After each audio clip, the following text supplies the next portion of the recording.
നമസ്കാരം. ഫ്ലെക്സിനെല്ലാം ഉപയോഗിക്കുന്ന മരത്തിൻ്റെ ഒരു ഫ്രെയിമാണ്. അപ്പോൾ അത് കുറച്ച് നല്ല ഈട് നിൽക്കുന്ന മരത്തിലുണ്ടാക്കിയിട്ടുള്ള ഒരു ഫ്രെയിമാണിത്. ഒരു ഇഞ്ച് കനത്തിലുള്ള പട്ടിക, 1 ഇഞ്ച് സ്ക്വയർ ടൈപ്പിലുള്ള പട്ടിക ഉപയോഗിച്ച് ഉണ്ടാക്കിയതാണത്. നിങ്ങൾക്ക് ഇത് സ്വന്തമായിട്ട് ഉണ്ടാക്കുകയോ അല്ലെങ്കിൽ മറ്റാരെക്കൊണ്ടെങ്കിലും ഉണ്ടാക്കുകയോ ചെയ്യാവുന്നതാണ്. ഇതൊരു പഴയ ഫ്ലെക്സ് ആണ്. നമ്മൾ ഇപ്പോൾ ഉണ്ടാക്കാൻ പോകുന്നത് ഒരു വെർട്ടിക്കൽ ഗാർഡനാണ്. അതിൻ്റെ ബാക്കിൽ കൊടുക്കാനായിട്ടാണ് ഈ ഫ്ലെക്സ് കട്ട് ചെയ്യുന്നത്. അത് ആ ഫ്രെയിമിൻ്റെ സ്ക്വയർ ഫ്രെയിമാണ്. ആ നീളം വീതിയിൽ കട്ട് ചെയ്തെടുക്കുക.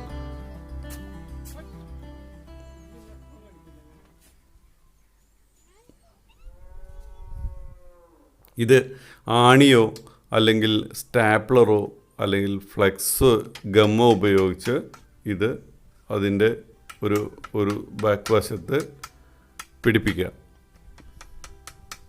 നിങ്ങൾക്ക് എളുപ്പം എന്ന് തോന്നുന്ന ഏത് മാർഗവും ഉപയോഗിക്കാവുന്നതാണ്. ഇത് സാധാരണയായിട്ട് ചിക്കൻ മെഷ് എന്നൊക്കെ പറഞ്ഞ് ഹാർഡ്വെയർ ഷോപ്പുകളിലെല്ലാം കിട്ടുന്ന ഒരു നെറ്റാണ്. ഒരു കമ്പിയാണ് ഉള്ളിൽ. അതിൽ പുറത്തൊരു പ്ലാസ്റ്റിക് കോട്ടിങ് ഉണ്ടായിരുന്നു. അപ്പോൾ അത് നമ്മൾ ആ ഫ്രെയിമിൻ്റെ സൈസിൽ കട്ട് ചെയ്തെടുക്കുകയാണ്. ഇത് ഹെക്സോ ബ്ലേഡ് ഉപയോഗിച്ച് കട്ട് ചെയ്യാം. അതല്ലെങ്കിൽ നിങ്ങൾക്ക് ഷോപ്പിൽ നിന്ന് തന്നെ നിങ്ങളുടെ സൈസ് പറഞ്ഞ് ആ രീതിയിൽ കട്ട് ചെയ്ത് തരുമോ എന്ന് ചോദിച്ച് നോക്കാവുന്നതാണ്. ചില ഷോപ്പുകാരെല്ലാം അങ്ങനെ ചെയ്ത് തരാറുണ്ട്. അപ്പോൾ നമുക്ക് കറക്റ്റ് ആ സൈസിൽ അതങ്ങനത്തെ 2 എണ്ണം വേണം നമുക്ക്, ഒന്ന് ഫ്രണ്ടിലേക്കും ഒന്ന് ബാക്കിലേക്കും. അപ്പോൾ നമ്മൾ ആ ഫ്ലെക്സ് പിടിപ്പിച്ച ഭാഗത്ത് അതിൻ്റെ ബാക്കിൽ ഒരു സപ്പോർട്ടിനായിട്ട് ഇതുകൂടി പിടിപ്പിക്കുകയാണ്. ഈ നമ്മുടെ ഈ ഇപ്പോൾ കട്ട് ചെയ്തിട്ടുള്ള ചിക്കൻ മെഷ്. ഇതിൻ്റെ മറ്റൊരെണ്ണം നമ്മൾ മാറ്റി വെച്ചിട്ടുണ്ട്. അത് പിന്നീട് നമുക്ക് ഉപയോഗിക്കും. ഇത് കൊക്കോ പീറ്റാണ്. കൊക്കോ പീറ്റ് നമുക്ക് ഇങ്ങനെ ബ്ലോക്കായിട്ട് വാങ്ങാൻ കിട്ടും. അത് 2 കിലോ പാക്കറ്റും 5 കിലോ പാക്കറ്റൊക്കെ ആയിട്ടാണ് വരുന്നത്. ഏകദേശം 100 രൂപ വില വരുന്നതാണ്. ഇതിൽ നമ്മളിങ്ങനെ വെള്ളം ഒഴിക്കണം. നമുക്ക് വലിയൊരു പാത്രം ഉണ്ടെങ്കിൽ അതിൽ ഇട്ട് വെച്ചാലും മതി, വെള്ളം ഒഴിച്ചിട്ട്. ഇത് ഞാൻ ജസ്റ്റ് ഒരു ബോട്ടിലിൽ ഒരു തുള ഇട്ടിട്ട് വെള്ളം അങ്ങനെ വരാനായിട്ട് വെച്ചതാണത്. അതിൽ നമ്മളിങ്ങനെ വെള്ളം ഒഴിച്ചിട്ട് അത് കുതിർത്തിയെടുക്കുക. അപ്പോൾ നമുക്ക് ഇപ്പോൾ 5 കിലോൻ്റെ ഒരു ബ്ലോക്കാണെന്നുണ്ടെങ്കിൽ അത് കുതിർത്തി കഴിഞ്ഞാൽ കുറേ ഉണ്ടാവും. അത് കൊക്കോപീറ്റിൻ്റെ കൂടെ ഒരു 20% വെർമിക്കുലേറ്റും 20% പെർലൈറ്റും അല്പം ഓർഗാനിക് വളവും ചേർത്ത് കൊടുക്കാവുന്നതാണ്. അതായത് കൊക്കോപീറ്റ് 60%, 20% പെർലൈറ്റ്, 20% വെർമിക്കുലേറ്റ്, അല്പം ഓർഗാനിക് വളം. ഇത് വളം ഒക്കെ വിൽക്കുന്ന കടകളിൽ ലഭ്യമാണ്. ഞാൻ ഇത്തരം സാധനങ്ങളൊന്നും ഉപയോഗിക്കാതിരിക്കാൻ കാരണം COVID-19 ഭാഗമായുള്ള ലോക്ക്ഡൗൺ പീരീഡിലാണ് ഈ വീഡിയോ ചെയ്യുന്നത്. അതുകൊണ്ട് തന്നെ ഇത്തരം സാധനങ്ങൾ കിട്ടാനുള്ള ബുദ്ധിമുട്ട് കാരണമാണ് ഇതൊന്നും ഇതിൽ ആഡ് ചെയ്യാതിരുന്നത്. അത് കൂടാതെ ഞാൻ അല്പം സ്യൂഡോമോണസ് ഇതിൻ്റെ മുകളിൽ വിതറിക്കൊടുക്കുന്നുണ്ട്. ഇത്തരം സാധനങ്ങളൊന്നും ഇല്ലാതെയും ഇത് ചെയ്യാവുന്നതാണ്. ഇതെല്ലാം ഓപ്ഷണലാണ്. ഇപ്പം നമ്മൾ പറഞ്ഞ വെർമിക്കുലേറ്റും പെർലൈറ്റും സ്യൂഡോമോണസ് എല്ലാം നിർബന്ധമില്ല.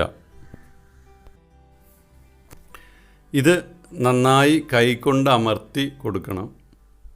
കാരണം നമ്മളിതിങ്ങനെ വെർട്ടിക്കലായിട്ട് വെക്കുന്ന സമയത്ത് ഇത് മറ്റൊരു വശത്തേക്ക് ഇറങ്ങിപ്പോകാതിരിക്കാൻ വേണ്ടിയാണ് നന്നായി ടൈറ്റാക്കിയിട്ട് അമർത്തി കൊടുക്കുക.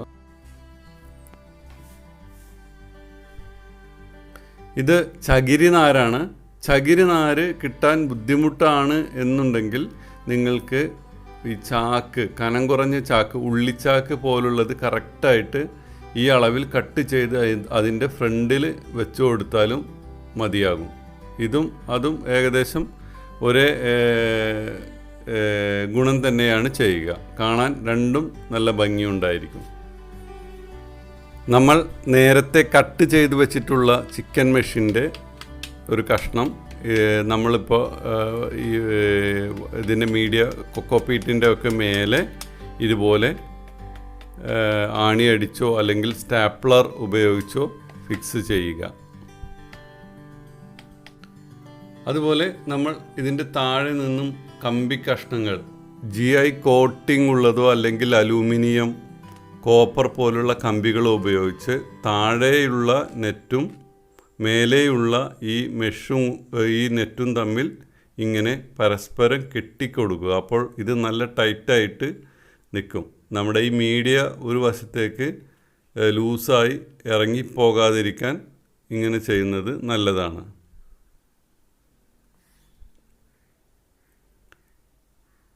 ഇത് നമ്മൾ കോപ്പർ കമ്പികളൊക്കെ ആകുമ്പോൾ വെള്ളം നനഞ്ഞ് പെട്ടെന്ന് ദ്രവിച്ച് പോകില്ല. ഞാൻ ഇവിടെ ഉപയോഗിച്ചിട്ടുള്ള സാധാരണ GI കോട്ടിംഗ് ഉള്ള കമ്പിയാണ്. നമ്മൾ ഇതിൻ്റെ ഹുക്കാണ് പിടിപ്പിക്കുന്നത്. ഹുക്ക് ഇതുപോലെ ജസ്റ്റ് നമുക്ക് വാളിൽ കൊളത്താനുള്ള ഒരു ഹുക്ക് പിടിപ്പിക്കുകയാണ്. അപ്പോൾ അത് ഏകദേശം ഒരു 3/4 ഇഞ്ച് തള്ളി നിൽക്കുന്ന രീതിയിലാണ്. ഇവിടെ താഴെ നമ്മൾ 2 സ്ക്രൂ വെച്ച് കൊടുക്കുന്നത് വാളിൽ വെക്കുമ്പോൾ ഒരു 3/4 ഇഞ്ച് തള്ളി നിൽക്കാൻ വേണ്ടിയാണ്. അപ്പോൾ നമ്മൾ വെള്ളമൊക്കെ നനക്കുന്ന സമയത്ത് ഇത് വാളിലേക്കൊക്കെ ആവാതിരിക്കാൻ ഉപകരിക്കും. അതിനുവേണ്ടിയാണ് ആ സ്ക്രൂ. ഡിസ്റ്റിഡിയ എന്ന ഈ ചെടി മരത്തിൻ്റെ വേരിൽ പിടിപ്പിച്ചതിൻ്റെ ഒരു വീഡിയോ ഞാൻ നേരത്തെ ഇട്ടിട്ടുണ്ട്.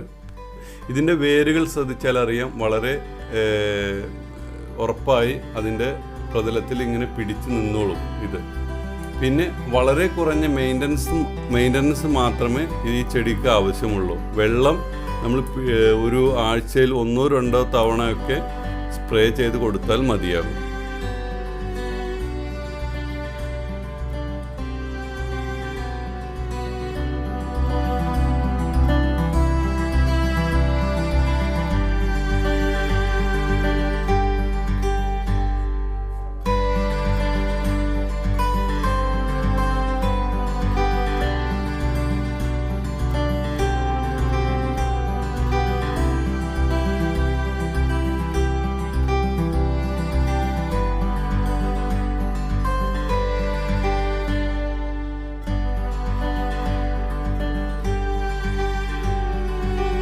ചെടിയുടെ 2 അഗ്രവും ഈ കമ്പികൾക്കിടയിലൂടെ ചെറുതായി ഒന്ന് കോർത്തു കൊടുത്താൽ മതിയാകും.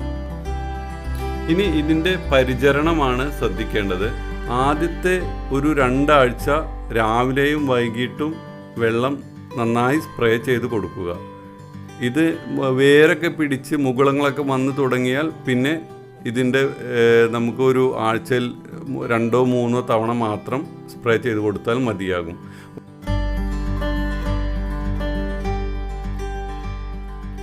നമ്മൾ അല്പം ഇതുപോലെ വീണ്ടും കൊക്കോ പീറ്റ് ഇങ്ങനെ വെതറി കൊടുക്കുക. അതിൻ്റെ വേരൊക്കെ പെട്ടെന്ന് നമ്മുടെ പ്രതലത്തിലേക്ക് പിടിക്കാൻ സഹായിക്കും. ഇത് ഇങ്ങനെ ചെയ്ത് കഴിഞ്ഞതിന് ശേഷം നമ്മൾ വെയിലൊട്ടും കൊള്ളാത്ത ഒരു തണലുള്ള സ്ഥലത്ത് സൂക്ഷിച്ച് വെക്കണം. ഇത്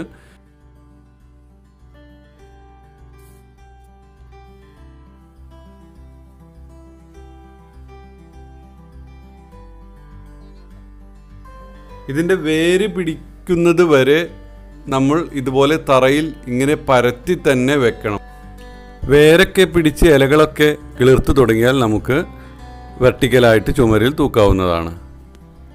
പിന്നെ വളപ്രയോഗമൊക്കെ വല്ലപ്പോഴും എന്തെങ്കിലും ഓർഗാനിക് വളങ്ങൾ വെള്ളത്തിൽ കലക്കി സ്പ്രേ ചെയ്ത് കൊടുത്താൽ മതിയാകും. ഇതുപോലെ സിമൻറ്റ് അല്ലെങ്കിൽ മരം പോലുള്ള പ്രതലങ്ങളിൽ വളരെ കുറച്ചു മാത്രം മീഡിയയിൽ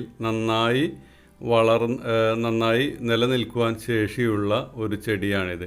അതുകൊണ്ട് തന്നെ ഇത് വളർത്തി എടുക്കുക എന്നുള്ളത് വളരെ എളുപ്പമുള്ള ഒരു കാര്യമാണ്. ഇപ്പോൾ ഈ കാണുന്ന ഈ പോട്ടിൽ, ഹാങ്ങിങ് പോട്ടിൽ 2-3 ചകിരി കഷ്ണത്തിലാണ് ഇത് വളർന്നു വന്നിട്ടുള്ളത്.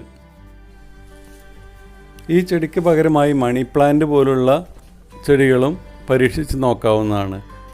ഈ ചെടി വാങ്ങുവാനായി നിങ്ങൾക്ക് നിങ്ങളുടെ തൊട്ടടുത്തുള്ള നഴ്സറികളിൽ അന്വേഷിക്കാവുന്നതാണ്. അതല്ലെങ്കിൽ ഓൺലൈനിൽ സെർച്ച് ചെയ്ത് നോക്കാവുന്നതാണ്. ലിങ്ക് കിട്ടുകയാണെങ്കിൽ ഞാൻ ഡിസ്ക്രിപ്ഷനിൽ ഇടാം. ഇപ്പോൾ ഞാനുണ്ടാക്കിയ ഈ വെർട്ടിക്കൽ ഗാർഡൻ്റെ തുടർന്നുള്ള മെയിൻ്റനൻസും തുടങ്ങിയ അത് ചുമരിൽ ഫിറ്റ് ചെയ്തിട്ട് ഉള്ള ഒരു അവസ്ഥ വരെയുള്ള വീഡിയോ ഞാൻ ഇതിൻ്റെ 2ാം ഭാഗമായിട്ട് ചെയ്യുന്നുണ്ട്. അത് കാണാൻ താല്പര്യമുള്ളവർ സബ്സ്ക്രൈബ് ചെയ്ത് ബെൽ ഐക്കണും ഓണാക്കി വെക്കുക. അപ്പോൾ അതിൻ്റെ നോട്ടിഫിക്കേഷൻ നിങ്ങൾക്ക് ലഭിക്കുന്നതായിരിക്കും. നന്ദി, നമസ്കാരം.